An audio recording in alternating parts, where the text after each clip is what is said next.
Bismillahirrahmanirrahim. Hadirin kaum muslimin wal muslimat jamaah yang dirahmati Allah Subhanahu wa taala.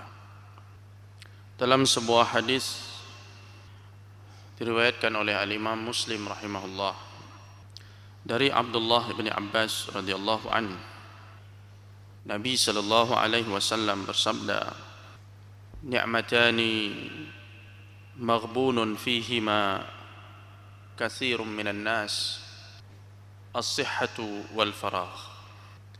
Nabi sallallahu alaihi wasallam bersabda yang artinya ada dua kenikmatan di mana manusia banyak yang rugi menyikapi dua nikmat tersebut. Yang pertama adalah nikmat kesehatan dan yang kedua adalah nikmat waktu luang. Hadirin yang dirahmati Allah Subhanahu wa taala, Allah Subhanahu wa taala telah memberikan kepada kita nikmat sehat. Nikmat kesehatan yang Allah berikan tujuannya adalah supaya kesehatan itu digunakan untuk kita beribadah kepada Allah Subhanahu wa taala. Kesehatan itu dipergunakan untuk menambah kebaikan dan bekal kita di sisi Allah Subhanahu wa taala. Inilah tujuan Allah menyehatkan kita.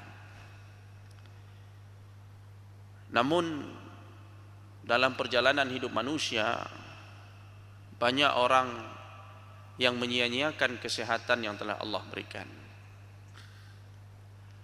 Ada di antara manusia yang merusak tubuhnya, merusak kesehatannya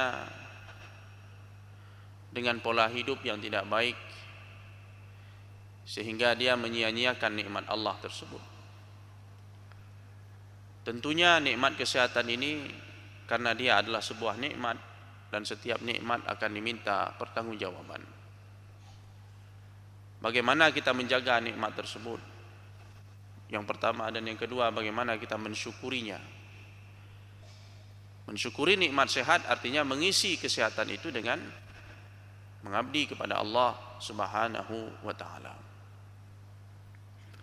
Sehingga Rasulullah sallallahu alaihi wasallam menyatakan banyak orang yang rugi menyikapi kesehatan ini. Rugi karena tidak memanfaatkan peluang sehat untuk menambah kebaikan dia di sisi Allah Subhanahu wa taala. Disinilah letak kerugiannya. Padahal kesehatan itu adalah peluang untuk kita mendapatkan pahala terbesar, pahala terbanyak di sisi Allah. Bayangkan kalau seseorang itu dalam keadaan sakit, dia tidak mungkin melakukan banyak kebaikan. Orang yang sakit itu hanya mengandalkan niat saja. Ada orang sudah terbaring di atas tempat tidur, tidak sanggup lagi bergerak, tapi dia ingin melakukan kebaikan. Dia ingin pergi ke masjid berjamaah. Dia ingin menghadiri majelis ilmu. Dia ingin membantu orang-orang susah. Tapi dia tidak sanggup lagi melakukan itu semua karena dia sudah terkulai lemas di atas pembaringan, sudah sakit. Yang bisa dia lakukan hanyalah niat. Dia berniat, dia bertekad, kalau saya sehat, saya akan melakukan itu semua.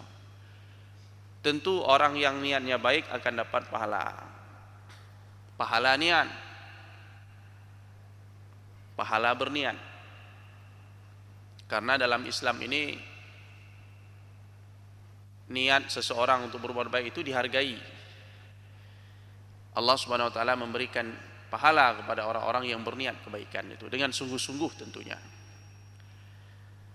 Namun apabila seseorang dalam keadaan sehat, dia tidak hanya mendapatkan pahala niat, dia justru mampu mewujudkan niat itu dalam bentuk tindakan nyata, aksi nyata, dan dia pun dapat pahala kebaikan itu secara sempurna.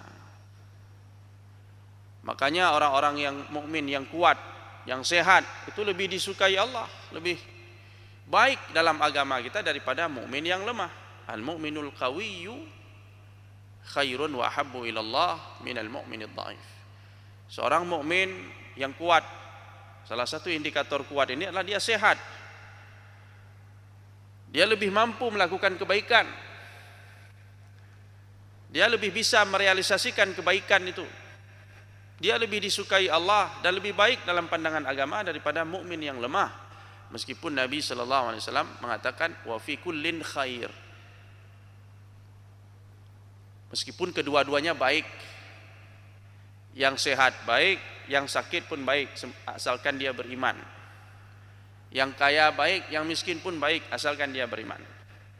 Tapi tentu yang memiliki potensi yang lebih besar melakukan kebaikan itu lebih baik.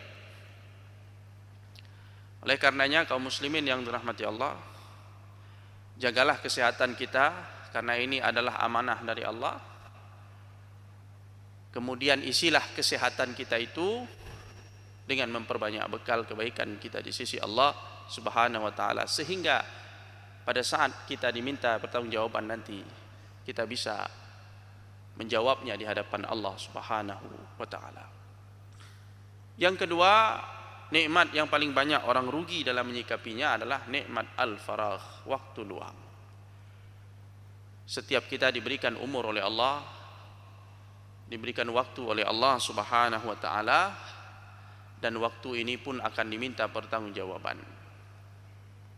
Al-Imam Ibnu Katsir menukilkan satu riwayat dalam tafsirnya bahwasanya disebutkan setiap waktu yang terlewatkan tanpa di situ ada kebaikan, tanpa ada zikir kepada Allah,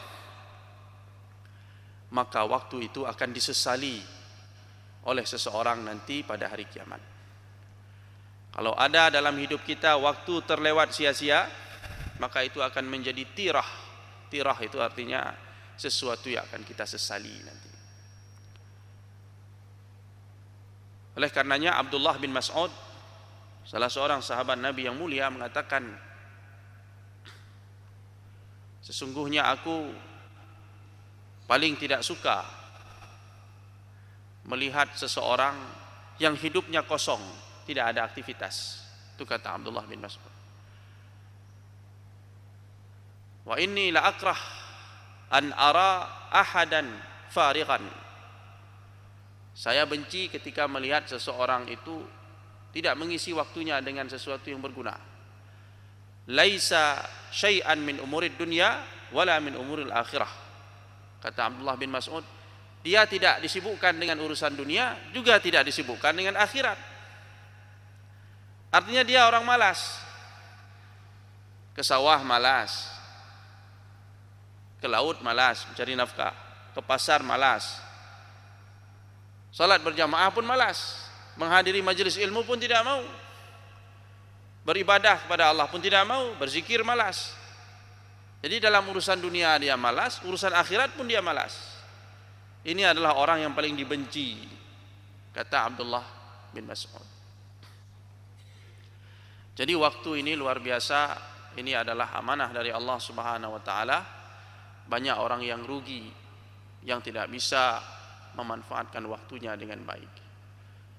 Oleh karenanya Nabi sallallahu alaihi wasallam memperingatkan kita tentang waktu ini, dan Allah pun dalam Al-Qur'an bersumpah demi waktu, sesungguhnya manusia dalam kerugian kecuali orang yang beriman dan beramal saleh dan mengisi hidupnya dengan berwasiat kepada kebenaran dan kesabaran.